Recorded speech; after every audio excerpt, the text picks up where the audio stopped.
Just a quick update from us here at GBGuns. As you can see, T is out with the Taurus GX4 again. We had some issues. We thought we might have a chamber fitment issue. We showed that, and the brass was kind of speaking to it. Got in touch with Taurus. They sent us a new barrel. That's what's running in here now, which has much better chamber fitment. The round just kind of plunks in there like it should, rather than getting wedged. However, we still have some impressions on the back of the brass, and that's what we want to show and explain to you next.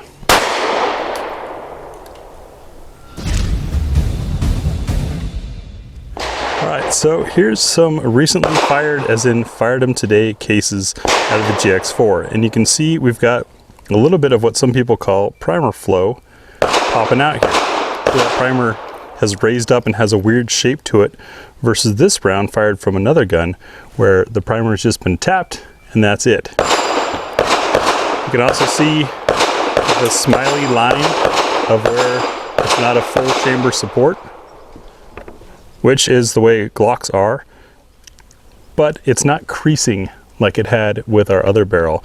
And we talked to Taurus and asked about why is this primer flow happening and why always that shape? Is this an overpressure thing? Is it because it's a small gun and it's cycling violently and quickly?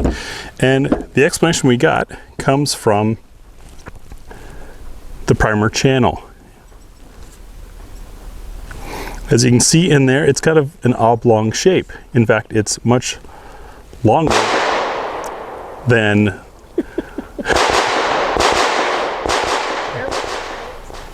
maybe a little early in the cycle compared to other guns. And the answer we got has to do with this breech face.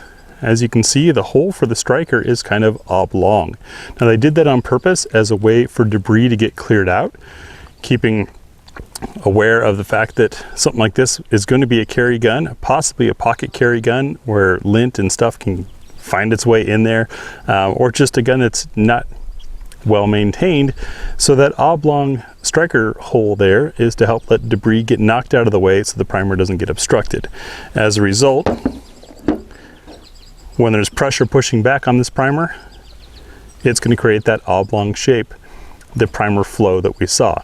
It is, yes, still a high pressure moment happening, and that's what's forming that shape, but the shape isn't necessarily that the primer is being dragged on the striker while the thing's moving or stuff like that. What we've seen with other guns of this size has more to do with the shape of that breech face.